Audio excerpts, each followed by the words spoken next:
All right. Thanks. All right. Thanks everyone for coming here for the meetup. So my name is Pankaj Tiwari. I work as a principal engineer in Microsoft. Today we are going to talk about a little bit on Java and all right. So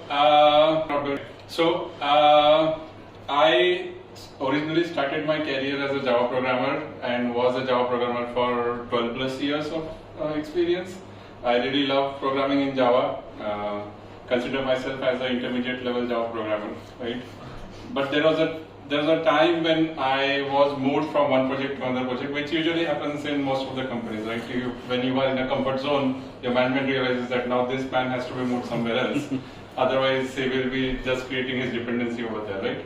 So I was moved to another project which was in Golang, and Golang was really new for me. So today we'll be talking about the experiences and the hiccups which I had while learning Golang, as well as we'll cover some of the Golang technical topics, so that the audience who are not aware. By the way, how many of you know Go already? Great. How many know Go? Thank you. So then we can keep this session as an interactive. So if I miss on certain points, then feel free to add to that. And rather than having a one-sided thing, we can keep it as an interactive session. All right. So the agenda today is that there will be introduction, which I already did, and variables and keywords we'll talk about. We'll talk about structs and interfaces. We'll talk about a bit on concurrency. I'll not go into details because there is a detailed session later on, which will talk about details about the concurrency. So I'll just touch it very briefly. We'll talk about how to build a Go project, what is module in Go, and things around that, and then probably we'll conclude it. Okay. So as I said, I had done extensive programming in Java. So typically, how many of you have done programming in Java? Great. So from the folks who have Java and Go both, which one do you like more? Go. Why? Because Probably Java is too bloated. Sorry? Java is too bloated. Okay. Yeah. So Butter saru છે. Alright, so there is a small typo over there, so ignore that. So typically when we are programming in Java, we tend to think in an object-oriented manner, right? Our books, whichever we are reading about Java, starts with the OOP concepts: encapsulation, abstraction, polymorphism, and there is one more. Inheritance. Great. So we started with object-oriented programming, and then Java also introduced functional concepts, functional programming concepts, streaming APIs, and things like that. One other thing which I like about Java is it's a statically typed language, unlike Python, where you will discover issue sometime when it reaches that condition in production. You might have tested all the code and all, but for that particular condition it was not tested. So variable happened to take that value and it failed in production, right? So statically typed language, it has automatic garbage collection, which was not there in C++. There is no pointer. There is a concept of pointer in Go, but it's not messy as it was in C and C++. Java is cross-platform, which means that you build it once and then you can run it anywhere, right? Why it was? What was the feature which made it cross-platform? JVM. No, means to interpret bytecode. So JVM and bytecode both are the right answer, because it combines to bytecode and you can run it on the JVM, right? So if you are running it on a different platform, you need the JVM of that particular platform, which will be able to interpret the bytecode. Java offers you very good modularization of code base. You can define packages, and inside packages you can write your code, which kind of allows you to structure your project in a domain-oriented manner, or based on whatever design you like. It allows you to keep code together, the related code together, right? Java offers you very good dependency management in form of Maven, Gradle, SBT, and other tools. So you can declaratively say that these are my dependencies, and the build system will take care of pulling that dependency from a specific place and then making it available, right? Very good support in IDE. auto completion, error detection, IntelliJ IDEA, VS Code, Eclipse. There are so many IDEs which are available for Java, right? And last but not least, there is a very big community which is there to help you out, right? Stack Overflow is there, you can ask questions over there, and definitely 98% of the time you will get your answer if it is related to Java, right? So those were the good things which I was really proud of when I was programming in Java, and I loved especially the object-oriented and the functional thing which Java gave me, right? Talking about the ecosystem, Java has a very rich ecosystem. There are a lot of libraries, almost there is a library for anything which you need, right? Right from security to testing to authentication, authorization and everything, right? If you want a particular purpose, if you want a specific type of authentication, you will always get a library for that, correct? And it was also kind of a language which had hyped up very quickly from its origin, right? When it was brought up, it went to a large scale very quickly, and most of the banks and corporates, they rely on Java because of the rich ecosystem. Correct. So that was the thing which I was loving, and I was also loving the programming thing in Java, the frameworks, Spring framework and things like that, right? And then I was introduced to something like this. Initially, it looked like, okay, I can read this code. It has an interface which was like, okay, Java also has an interface, this also has an interface. Then there is something star, and whenever we see star, usually we get the fear of our college days, right? Yeah. There used to be a star, then there used to be a double star, there used to be a triple star, I don't know how many stars were there, right? So that is one of the factors which actually was preventing me to learn Go. And when I read this kind of code, I was slightly confident that, okay, I can understand this code, it is not too complex. I can see that there are certain methods, there are certain return values and things like that. But yeah, I mean, this was the code which I saw initially when I was in that particular project. Now again, this is not the real project code. It is something which I have taken up from GitHub, so open source code, but similar thing was there in the real project also. And then I was like this, eventually, slowly, after a few hours of looking at the more code base, I was like, oh no, where I am.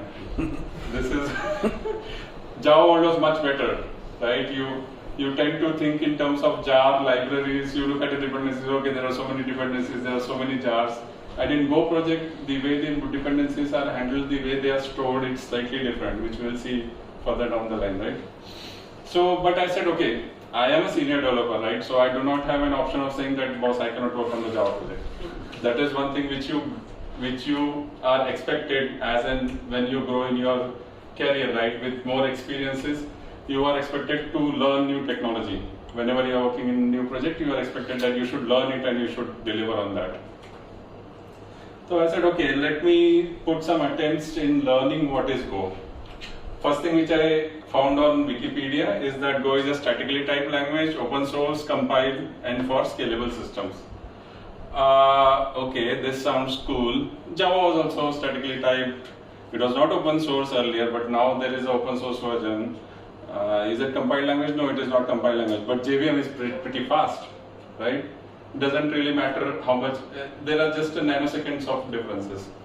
And Java is also for a scalable system. We have so many scalable systems. Then what is special in Go? Why people are doing more and more Go programming, right?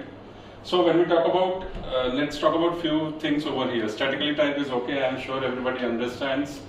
Open source, Go language is open source. It's an open source programming language, means you can take out the code and look at how it is implemented. It's a compiled language, which means that whatever you write in Go, you have to compile it into a binary. Unlike Java where there was a bytecode, right? And your binary will be a platform dependent thing. So if you are running on an ARM processor, then the binary will be different from if you are running on an AMD processor. But the advantage is that the translation of bytecode into binary, which JVM does, you get rid of that performance hit, right? So that's why it is able to perform slightly better.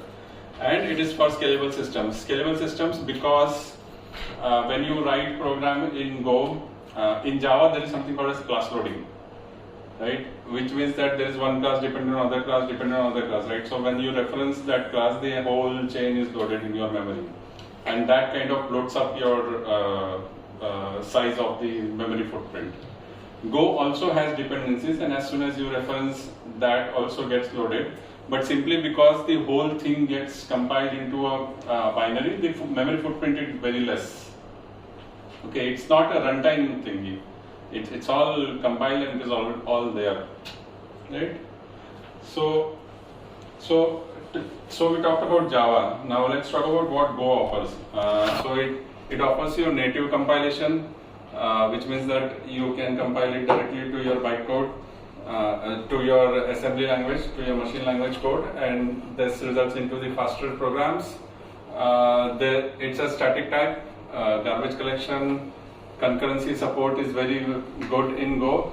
We will talk a bit on this, and then we will realize that why Go concurrency is better than what is there in other programming languages, not just Java. Rich ecosystem with great community because it's a language which is growing very fast. It's open source, it is easy to understand and program.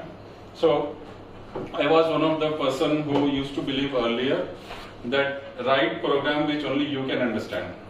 Okay, don't write program for everybody to understand, because then you will be replaceable, right? The company will not give you good appraisals. But that was during my junior days. But as I grew in experience, I was able to understand that it was totally false belief. So you should write program which everybody should understand, so that they can contribute to your program. Correct. I also remember one of the interview experiences when I was switching job earlier. Is the interviewer asked me whether you prefer space or tab, right, while indentation. So how many of you prefer space while indenting your program? Tabs converted to spaces. Tabs converted to spaces. Excellent. That is a very diplomatic thing. How many of you prefer tabs? Okay. And how many of you prefer that we should not indent our program? All right. So that's a very bad thing, like tab versus spaces. What can you answer? I was like, "Bhai, tujhe kya pasand hai wo bata." I will answer that because that was that kind of question. But with Go, that problem is solved because Go itself at the language level gives you a formatter, which helps you to format your program. Right? Unlike other languages, I don't think there is any other language which gives you formatter at the language level. Of course, there are a lot of open source formatters. Google Code Formatter is there, then Spring Formatter is also there. And this also reminds me of another event where I had written some functionality in Java language and I had raised a PR. And the guy who was reviewing my PR was less experienced than me. He came back and he said that, "Boss, why there are formatting issues with this PR?" I said, "I don't like Google Formatter." And the project was following Google Formatter. And I was a senior guy, right? I have right to say that I don't like what your project is doing. I said, "I don't like Google Formatter." He said, "ठीक है, तेरा PR मैं approve नहीं करूँगा. Let it be there." That issue will not come with Go because the language itself gives you formatter. So the formatter, there are no options. It's just the one thing, right? So that makes your code more readable. There are few things which are removed from Go, like you don't need any semicolons as such. There are certain situations where you need semicolons, but most of the time you don't need, unlike in Java. Right? So that makes your program easy to read. So this slide talks about the growth of Go, like how fast it went from here to the place where it is. It's one of the top programming languages nowadays. There are many tools, many scalable tools which are written in Go, like Kubernetes, Docker. You name a good cloud CNCF tool which is being used. 99% of the time there will be a chance that it is written in Golang. And that's why it is important to learn this language. And you would see in these slides going forward that it's a very small language. It is not as complex as Java. It's a very small language. 1 week of devotion and you should be having good knowledge of Go. I will try to cover everything in 1 hour. So I am hopeful that you would know Go after this session, but I am sure that you will not know. All right. Marathi मध्ये आईचे गो. So this is a simple hello world program. We all know the importance of hello world, right? This has been there since our childhood. Go typically, Java starts with main, Go starts with main, Python starts with main. Which programming language doesn't start with main? JavaScript. Browser doesn't have main? No. It starts with browser. Alright. So there will be a main method. It has to be in the main package, right? And then whatever you write there. So when I saw this first program, I was like, where is the class? Because in Java we need class, right? Nothing can exist without class. And if you say there is no class, then there is no encapsulation. There is no inheritance. Nothing. All my object-oriented concepts went for a toss.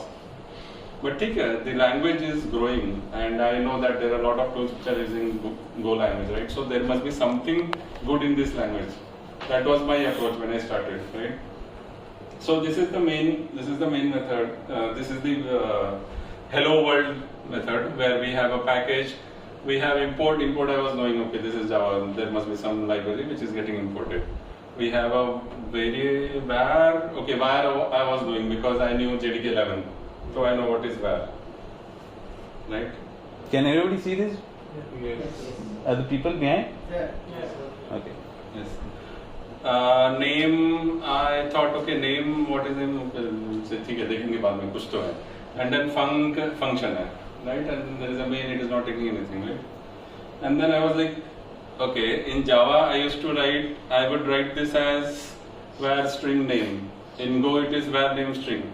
So should it be type first or should it be name first? Because this is one thing which I have seen that new programming languages which are coming are following this syntax, like name and then the type. Whereas the old programming languages like Java and all were having type and then I don't know why they do that. Just for fun maybe, or just to irritate the developers, they could just keep it like var string name. How does it matter, right? So Go also has something called as inference, type inference, which means that it will detect what is your type of the variable. So you don't have to specify the variable the type there, right? So somehow I was okay, ठीक है, चलो, let me put this in my head कि भाई type बाद में आएगा, name first आएगा, right? So that way I was able to overcome. Then I started with the normally what you will do in programming languages. You would first talk about the variables, the data types. Data types I am skipping purposely because I believe everybody knows programming here. So there is no point in getting into what is int, what is float and all that, right? Then next you would read about the collection, data containers. How will you store your things over there? So in Go, the collections basically, there are three types of collections which I am aware of. You cannot call it collections actually, I prefer to call it data containers, which is array, maps and slices. Arrays are arrays, right? वो अपना father का property है, उसको जैसा भी use करना use कर सकता है. Maps is like your key value pair. Everybody knows. Slices is something in Go is like a dynamic array, dynamically increasing array. Right? We're not going into details of how behind the scene it does that, but slices is a dynamically increasing array. Okay. So these are the data containers, and I was very happy to see that there are only 3. I don't know if there is any more. Okay, and this was like, oh wow, it's only 3. Like Java, you go, then you have list, set, map. Inside list you will have n type of list. Inside that you will have n number. Set also you will have n tree set, hash set, whatever, I don't know. Right? So there are so many of them. But here there is only 3. I was very happy. Okay. Then I read about control structures. Again I saw 3. Maybe Go programmers, Go inventors were very fond of number 3. Right? By the way, do you know who are the original writers of Golang? C. Coincidentally, there were 3 people. What are the names?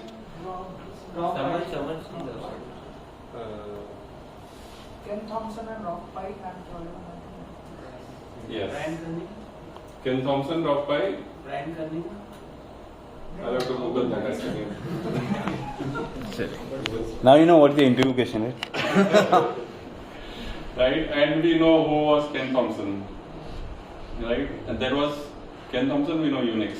The other guy who wrote Go was one of the original developer of the JVM hotspot. Okay, and that's why for Java developer it is quite natural to learn this language as Golang. क्योंकि वो hierarchy है ना, वो अपना पुराना ज़माना का चीज़ है, right? So these were the three original authors, 3 data containers, 3 control structures. Okay, so we'll do one thing from here. We will switch into some programming thingy, and we'll talk about a few concepts over there. You can use the Wi-Fi. Yep. So I'm switched on Wi-Fi. Yeah. Okay. This one I am using for the notes. All right. So this is the main. We already saw this, right? Let me write a variable. Exact same thing which I was doing, right? String John, and then if you want to output something on Golang, typically you can write println directly, which will write the value as hello world, or you can write one of the formatter helper thingy from the formatter packages. The difference between two is that println actually writes to std error, and FMT package offers you a lot of additional things where you can do things like string interpolation and do a proper formatting of your thing. Like for example, if I, instead of using println, if I use printf, right, and I say hello world, I say, right, so this will print hello world John. Let me try to run this. So for Go, if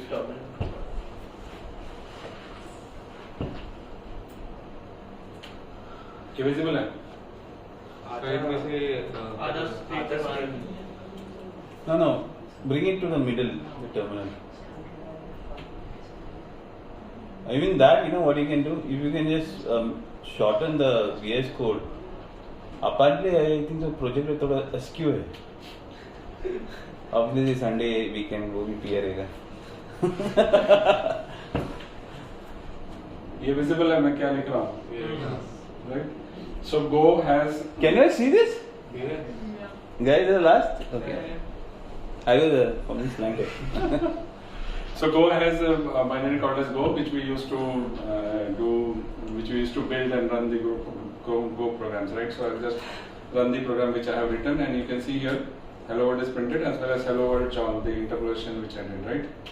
Now, if you see the methods, which some of the methods are having capital letter, some of the methods are having small letter, right? So in Java world, we used to have access specifiers. How many of them? Public, private, protected, and default. Default and protected का difference मेरे को कभी समझ में नहीं आया. All I knew is that your access specifier should be private. Keep everything private, and then private static. That was like okay.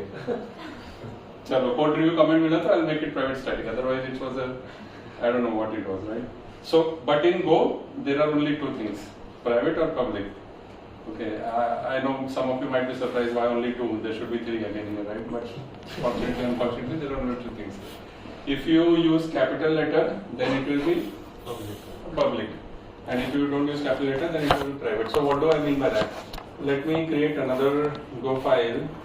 I would say demo.go, right? And here I will just do var.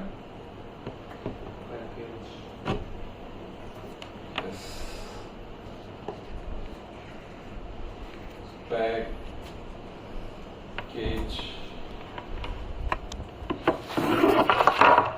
demo. Okay, I will do var name as John. Okay, and then in my main, You need to create a directory. something directory is required. Then we use the main package. Okay, so your packages go in their directory, right?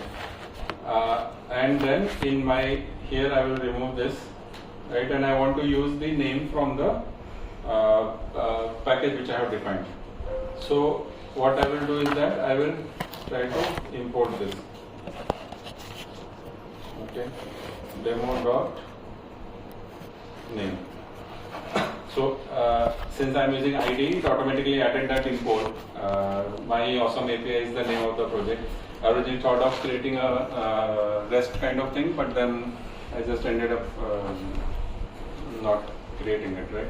So it has imported the demo package, and then when I try to reference name, I am getting that name is not exported by package, right? Because it is in the small letter, so I have to make it as a capital letter, and then so this will work fine. If I run again, I should be getting the same output. Okay. So this is how you run a typical Hello World Go program, and then you can also. So this is how I usually run it on my laptop. But what if I have to package it, right? If I want to package it, then there should be a build system, like we have in all programming languages, except Python. Okay. So if you want to package it, Python also has a build system, but thoda loose hai. So build system, we need to build this, right? So I will use go build main.go. Okay. The moment I run this particular line, you see that there is a binary get created here with the name main. Now, if I run that binary, it will give me the same output. So if you want to build your code base, you would use go build main.go. Typically, what we do when we have projects, right? Company-wide projects, we will have a if it is Java, there will be a Gradle build or there will be a pom.xml, which defines not just your dependencies, but a lot of good projects also use something called as assembly plugin. I'm sure all the Java developers might be knowing assembly plugin. It's a good plugin, right? How many are you using assembly plugin? How many of you say that it's a good plugin? First, how many are you using? Feel good baad mein puch.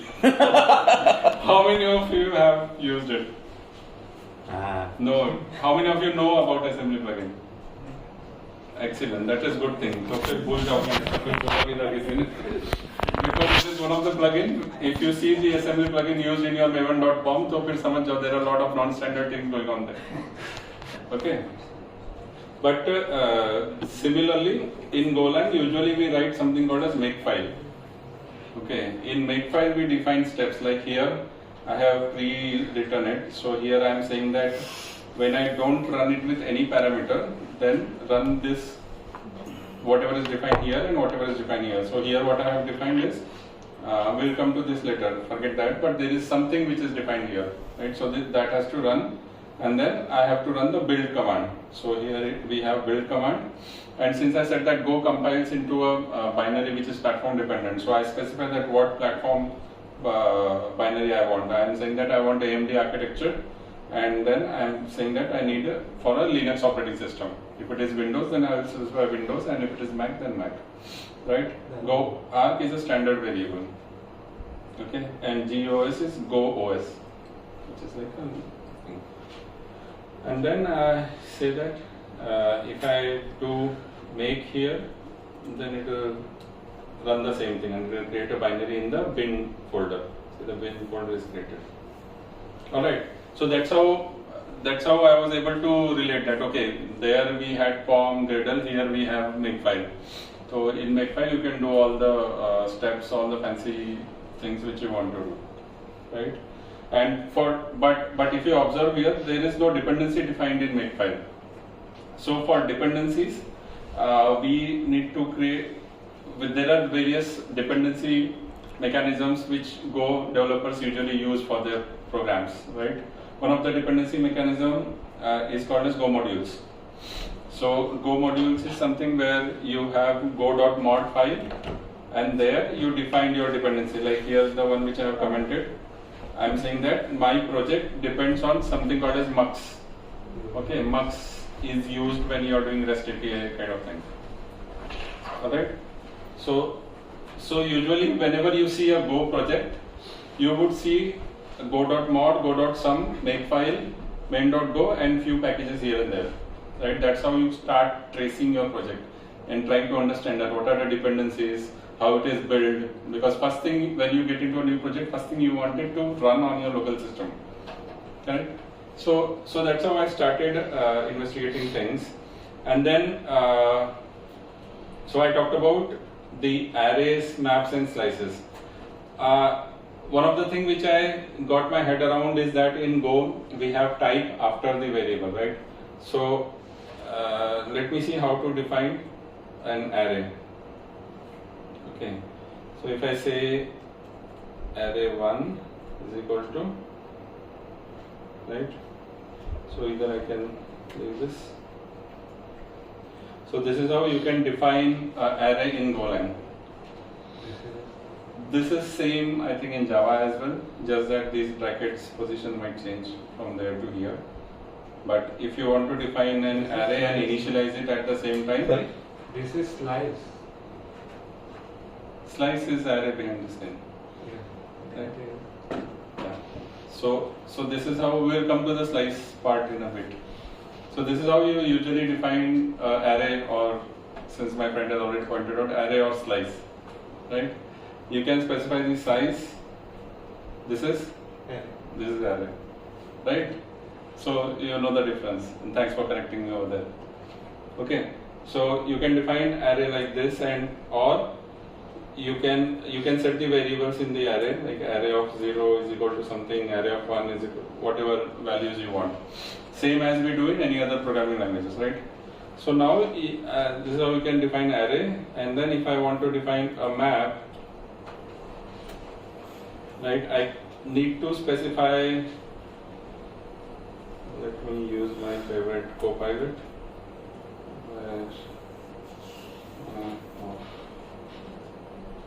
strings.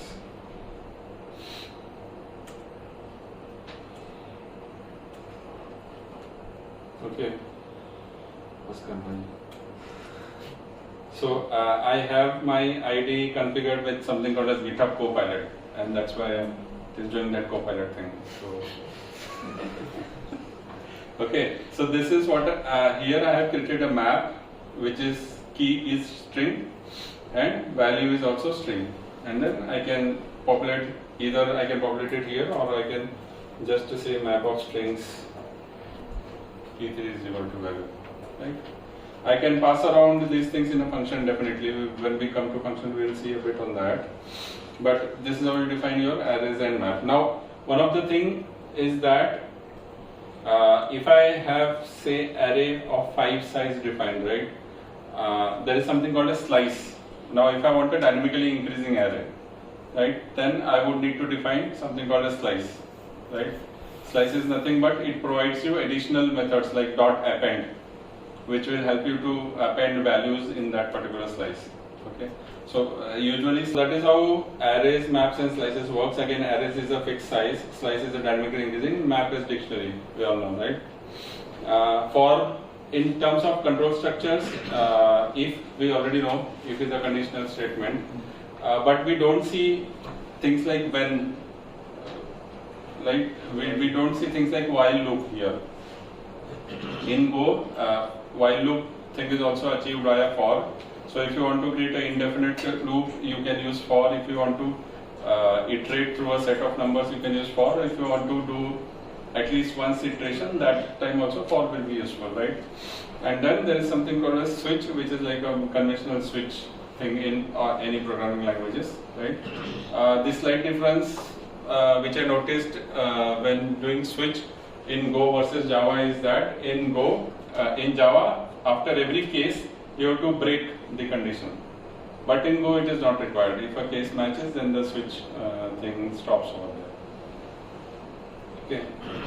So I was somehow I was able to navigate through the control structures and the containers. I was able to understand at the basic level how things are getting used. Next, again, still my mind was again thinking from the object-oriented perspective, because by Java programming इतना साल से किया है तो object-oriented तो चाहिए कुछ ना कुछ. And if Go is not supporting object-oriented, then I was like, what good programming language is it, right?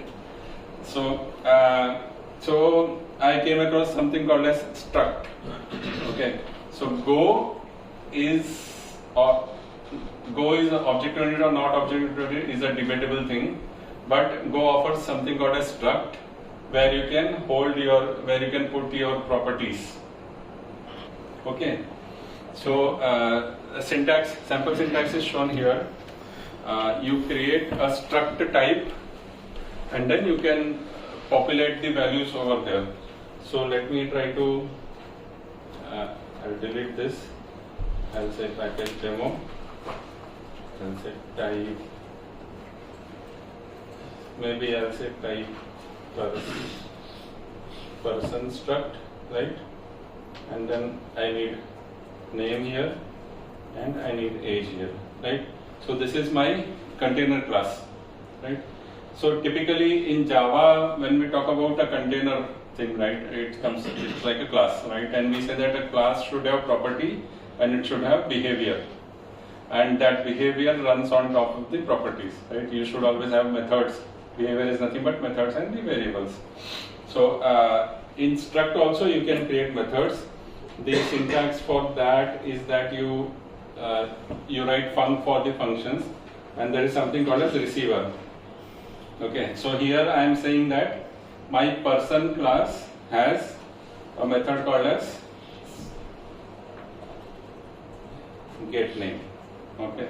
Usually in Go language, Go programs, you will not find get or set methods starting with get or set, because that is something which is criminal activity to do, because anything which is capital letter is accessible outside. Okay, so this is how you can create a method inside a function, inside a class. So my struct loosely type, it's a class thing, right? So coming back to the slide. So that covers about the struct. That covers that, okay, class is there. So I was able to do a brain mapping of that. Next, I was really worried about interfaces, but we'll come to that in a bit, because whenever you talk about object-oriented, there is a golden rule that you should always program to abstract types, which means that if there is anything which you have created without interface or an abstract class, then you should immediately resign and go home, right? So, but still we will hold it for now, okay? And inheritance, again, the 4 OOP concepts, right? Inheritance is one of a big thing over there. So, question is that does Go offer you inheritance? Conceptually, it doesn't, but technically it does. There is a way to do inheritance in Go, but they call it as embedding, okay? How many of you like composition? And how many of you like inheritance? No one, right? So, but Go says that they prefer composition, and composition is done in terms of embedding. So if we go to this exact same program, and I say that there is a type employee, right? The person. Okay, deliberately I am not calling this person struct as a resource, because some of you might not like calling employees as a resource. Some of you might like, so, but still okay, let's stick to this for now, right? So person is embedded, so that means that employee is having all the properties of the person class, okay? So this is like an example of inheritance. And then we talk about duck typing. We will still park interfaces a little aside. We'll talk about duck typing. So inheritance, we know it is achievable in the form of embedding, right? Struct is like a classes.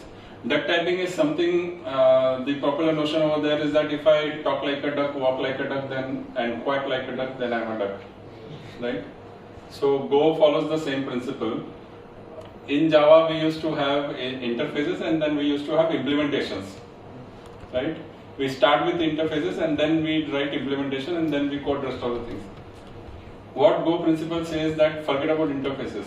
Don't create interfaces at the first go. You start directly with your implementation, with your core logic, the interfaces creation part is delegated to the consumer, right? In other programming languages like Python as well, the interfaces has to be created by the producer side. Producer side means whoever is providing you the facility. Like if it is a account service, then you will have interface account service, then implementation as a default account service, classical bank account service, and things like that, right? But in Go, it says that you just create struct, you just write code in there, and the interfaces, when the consumer wants, they will do it, they will create it on their thingy, right? And that is where duck typing really shines, because your implementation, you did not have to tell that this particular code is implementing this interfaces. Like for example, here if I do, say I have created get name. Now I also say person get age, right?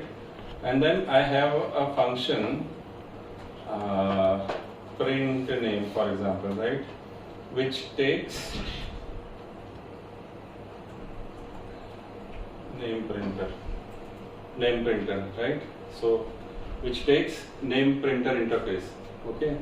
So this is on my consumer side. This is the struct which I have created on the producer side.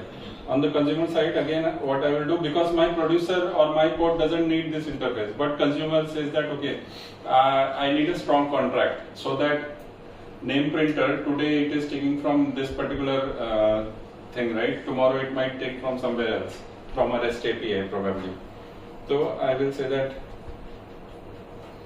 name printer interface, get name.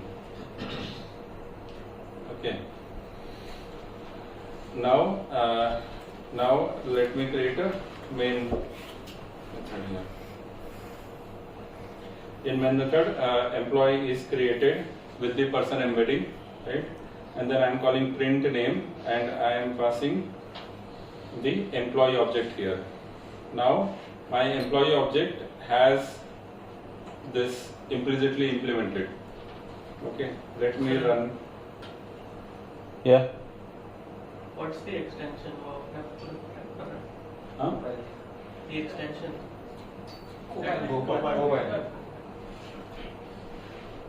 Microsoft वाला है, free में मिलता है उसको.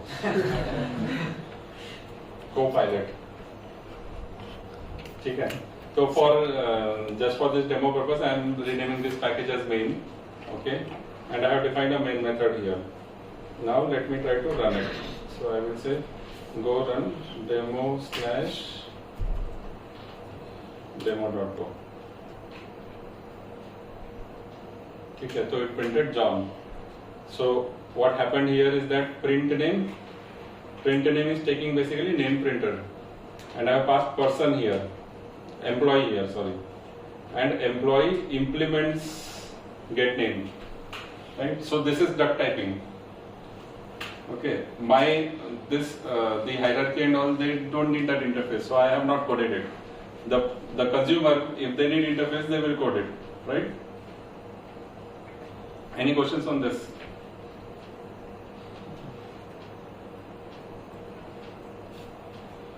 Alright, one of the bad thing of Go language is that there are no overloaded methods. So I can create a method with only one name in a particular struct or place, right? This I really hated. There should have been overloaded method overloading as well. Alright, so this talks about the object-oriented concepts, where we are not going into, in the interest of time, I'm not going into a detailed example, but we at a high level, struct is clear. Struct embedding is clear. Embedding is just a form of inheritance there, and interfaces is clear, right? And for all those who are new, who haven't done any programming language, who haven't done programming in Go, it is pretty easy. I mean, you can see that it is very easy to code and build and run and try out things, right? So that is about the object-oriented support. Last, there will be a few more things. Yeah, next is the function. Function, we already saw func keyword, right? Go supports very good functional programming in terms of you can pass functions to a particular method. Like if I want to define a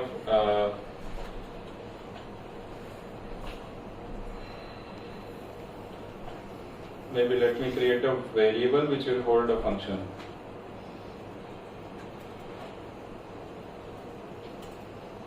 Okay, and this just prints hello world. Right, now I can define a function printer which would take this particular function as an argument, right? Because since it is not accepting any parameters, so that's why it's a blank thing. Since it is not returning anything, otherwise if it is returning anything, then I'll specify int here and then just invoke that. Right? So these are called as anonymous functions. Not really anonymous. These are not anonymous functions, but you can define the functions on the fly. And the main crux of the matter here is that you can pass functions to your programs. Your program can also return a function which can be executed by somebody else and they can call it, right? And in each function you can define something in a defer keyword. So defer is nothing but it's like a try catch finally, right? So if I want to do something which always be executed. So if I want to create a say this will be typically used when I want to close stuff, right? Or call an API which needs to be called immediately after the function call stack is completed, right? So that is the that's how you can use defer. Normal functions are just the functions which have been created so far, right? And another beautiful thing with Go is that you can return multiple values in a function. So each function, right now we have seen example where it is returning, say for example here I am saying that, so here I am saying that int, right? I can also say that it returns an error as well, or maybe it can return a string as well, okay? And then here I can return those things, right? So each function can return multiple values. You can pass function inside a function. Your function can return a function.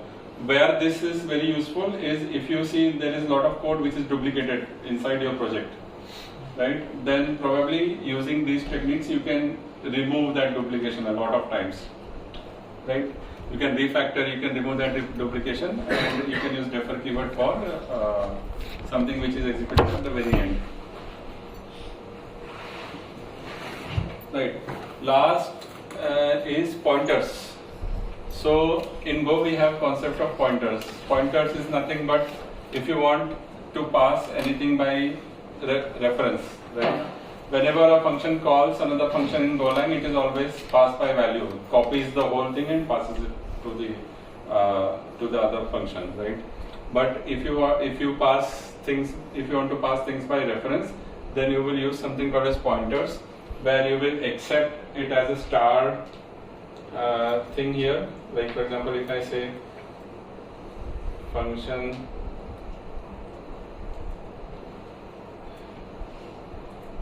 set age,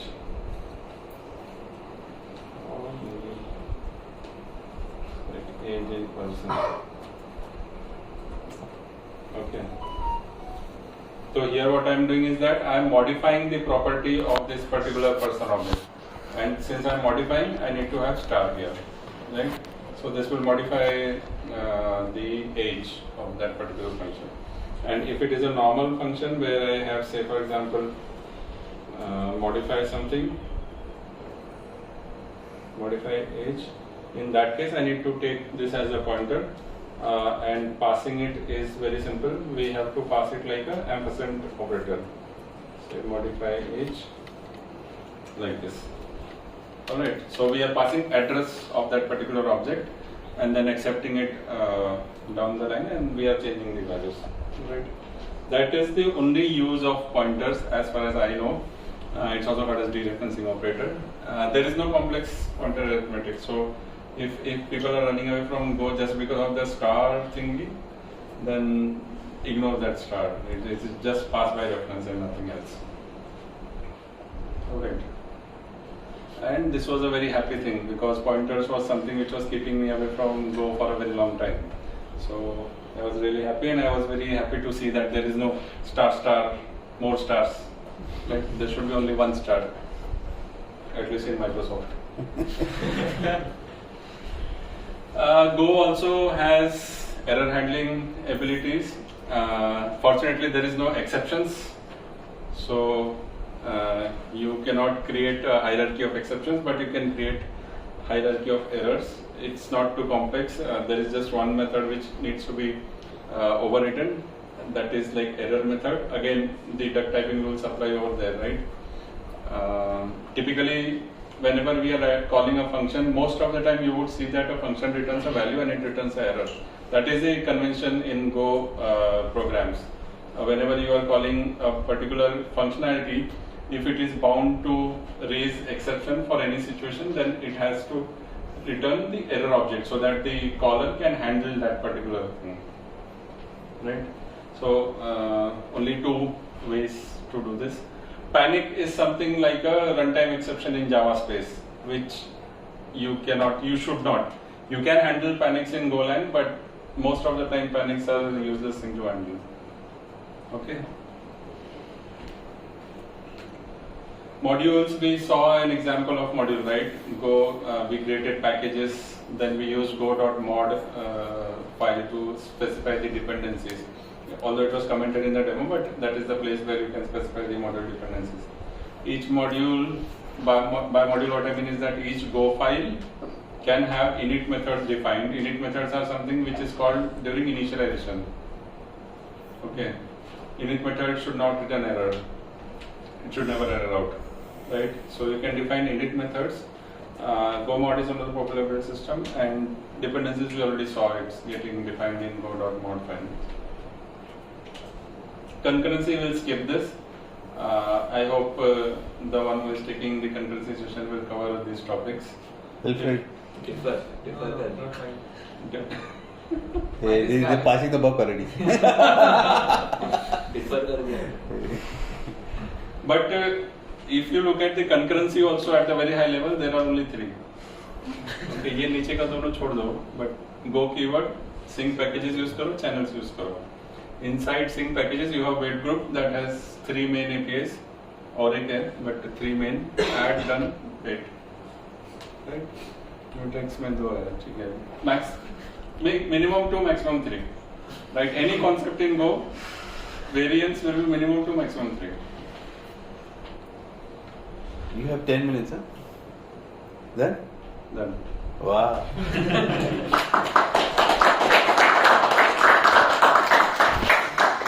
Any questions? Papa? Yeah, go ahead.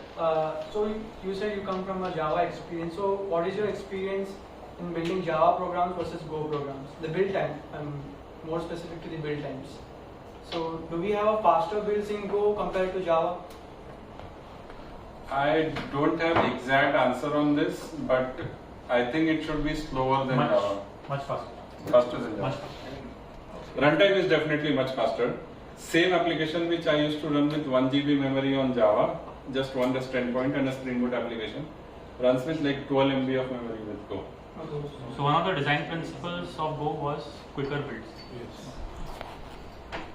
Yeah, that's why it is now backend mein Kubernetes. They don't use Java. But I think so also is because Go Java. even Go, if you go at the internal level, right? If you go to study Go in the internals, there is a lot of things which they have done specially for the concurrency. Okay, like the thread. There is nothing called as thread in Go actually. Okay, when you want to create thread, you create Go routines, and how that Go routine is getting handled, it creates a logical processor inside that. So the switching, context switching, and all that is very less, and that's why these scalable systems. I mean, you can get hundreds and thousands of parallel things in thread in Go, and it will run very very fast with very less resources. And the build, like I'll share one post also. So basically, there's no circular dependency. If you like in other languages, you have dependencies, right? This will be a compile time error, and when you include a package, like the opt file gets included directly. So it's very quick actually. Understood.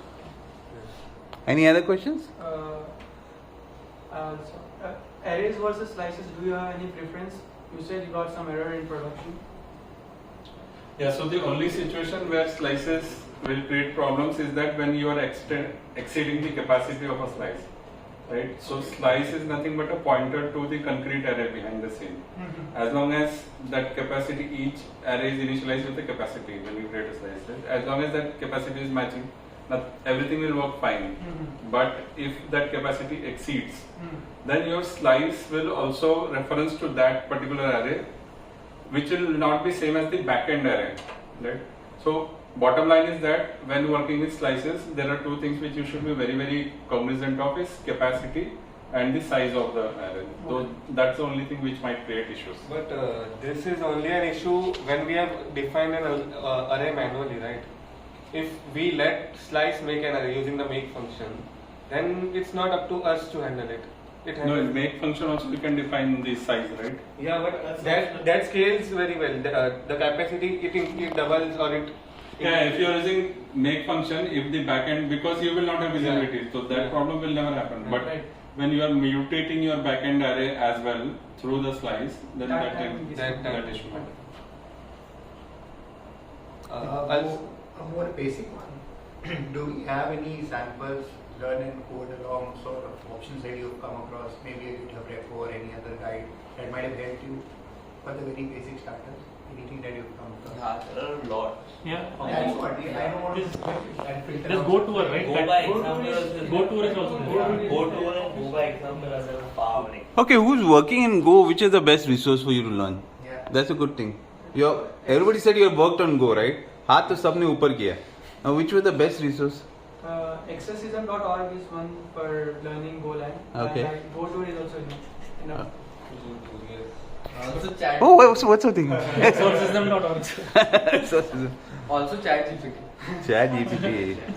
Yeah, or maybe Copilot. You are saying. Let's go by examples. Go by examples. So what I did when I was moved to this project, right? I listened. So orally, there are a lot of videos, right? So I listened to one of the video for 2-3 days. 2-3 दिन में एक video खत्म हो जाता है, right? I listened to that video once, and then I directly went into the project देखने के लिए कि क्या हो रहा है क्या नहीं हो रहा. Because Go is such a small language, like 1 week is good enough to understand. I would not say master, उसके लिए तो project लगेगा, but it is good enough to understand. Yeah, there was a book which I started with, I think, Go Fundamentals. That is a really nice book. I have one question which is somewhat basic. So, what are the best use cases to sort of build with these type of languages?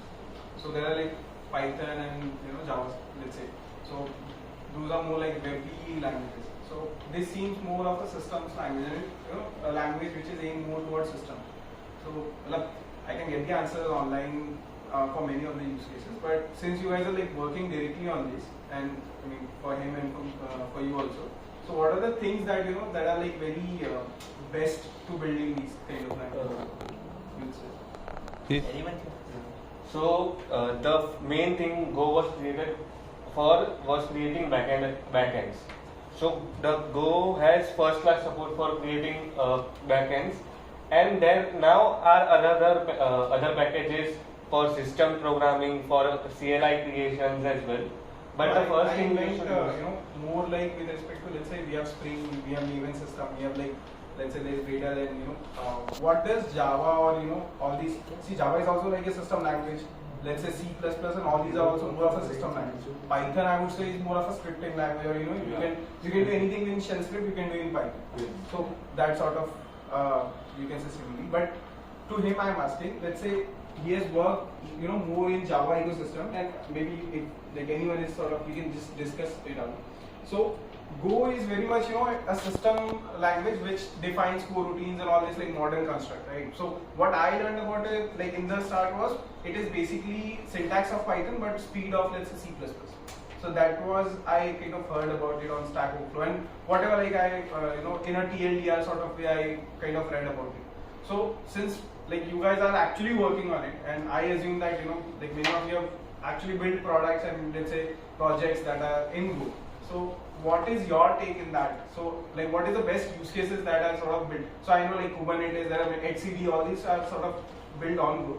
But according to you, what would be your take on that?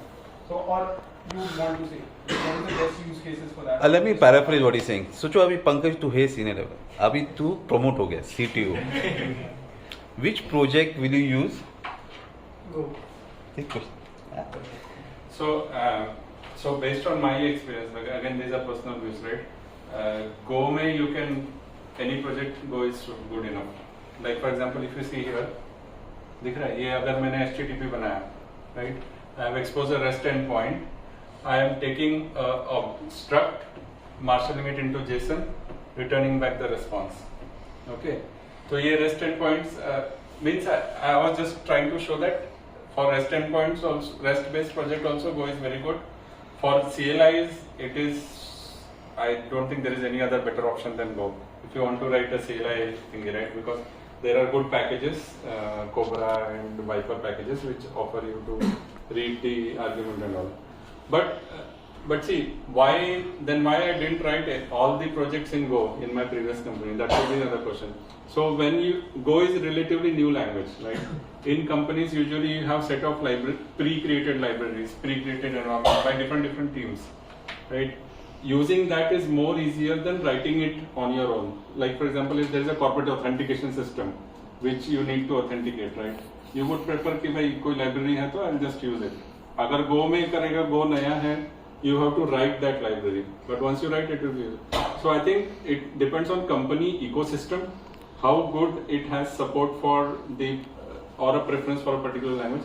But per se, I think in Go में you can write any kind of application. I don't think there is any constraint on that front. Yeah, maybe I can go ahead. Yeah, so I have a question. So in India, what do you think is the adoption rate for Go? Like if I if I pass out from college in 2 years, so are there enough jobs or enough opportunities for Go developers and junior level opportunities in India? Yeah, definitely. It is as good as any other language opportunities. So, But I just see that if for getting jobs, I see you should have like in Go especially. I've seen that they prefer experience if you have yeah. in Go, like 2 to 3 years of experience, because mostly they are using Go to build backends or infrastructure toolings at the big companies. So they prefer experience and not freshers in Go language. So how is that different if you contribute to OS? Suppose if you write PRs into and If get you have some kind of proof like that. So I don't think so. That is now true. It was there at time, but now there's a breaking down. Okay. Yeah. So if you look at people, we just look at your GitHub. That's why GitHub profile मैं पूछ रहा हूँ in your registration, because we want to see. I mean, hackathons what 2 घंटे में? What about 3? I'm going to give you a 6 month minimum, right? We want to see that because you want to pick up new concepts and all. These cannot happen just within 2-3 days. Now, just to answer where it is, see, har yug, har zamana has something that is there and you have that product. Java, C#, framework, they all came from what we call most ceremony, because we are very ceremonial. Look at how your parents used to greet each other. How now we greet each other. We're very to the frank to the, and Go, Rust, or even like Node. Why Node.js? There's very less ceremony. But if you look at banking, BFL, where Bombay is, and you see most of the code that are running there, Java, why? Ceremony bocha. State Bank mein India jayega lunch hour. Right? It happens because remember that you follow the culture. Now the other point you asked, which was name and type. Most variable declaration. Yes. You have first the variable name and then you have the type. This is reversed in others. Why? Because if you say and take that point, okay, can you just go to a variable declaration? Any just. Okay. Now, obviously, you have to define type because compiler needs to know what's the type influence. Okay, so ye kya hai? But then you have the variable name and then the type declaration. Why? If you look in English, plain English, Pankaj is a person. Now you remove all the external word. What remains? Pankaj, person. Variable name. Okay. So that is also idea of the semantical how is evolved, because they learn these people from the Unix and all. Boss, if I'm looking and reading a code base, then their code base is huge, right? If you look at Kubernetes, ka both huge hai. I'm going to say variable. What is my cognitive name? Ye variable hai, Pankaj hai, aur ye Pankaj person hai, right? Otherwise, person hai aur fir baad, अरे Pankaj hai. Look at the difference, right? I mean, this is how they build. This system is built, and understanding, not just technical. Otherwise, you will not know what is the basis of that language. I just wanted to add. So first, your question, right? I know of an enterprise who shortlisted initially for their backend APIs, Java, Rust, and Golang, right? Then it eventually came to Golang and Java because of the libraries, and then they couldn't find Golang developers, so they went with Java. So there is a shortage. I mean, it's way how you look at it, right? Yeah, but that shortage has a problem. Like, yeah, there is an option for open source, Yeah. but normally the people are not much aware about Go. And if you are a Go developer and you want to get into companies, they want you to take the responsibility. There is no senior for you in that language mostly. So that's why they prefer one who is experienced and work on his own. So actually in real world, there is no concept like Go developer or Java developer. Your project requirements define what language you are choosing, your ecosystem defines what language you are choosing. So if you are going in job market just as a Go developer, then it may not be a very good situation. Along with Go, probably know some other language or tools or things like that, right? So that is what my experience is. Typically, because there are a lot of things which keep on moving, right? And not every time we have full control on what language to use or what things to. But it is important to know ki what language will give you better value if given a choice. And then that's what was and that's why when I moved from Java to Go, after that point onwards, I was writing everything in Go until 4 months earlier when I moved to Microsoft. Now what do you Now write? Microsoft I'm writing in Python. Yeah, about like your question, right? When you will not choose, so he mentioned backend APIs and CLIs. So CLIs I think Go, but for like when you want cutting edge like C++ like performance for something, right? Then of course Rust, like we have a next session, right? Rust would be, but then there is a learning curve. He's going here. If you can do with slightly less performance but much more easier to get started with, and people go with Golang. Because Rust is even fewer developers available. Okay, give a round of applause to Pankaj. Thank you.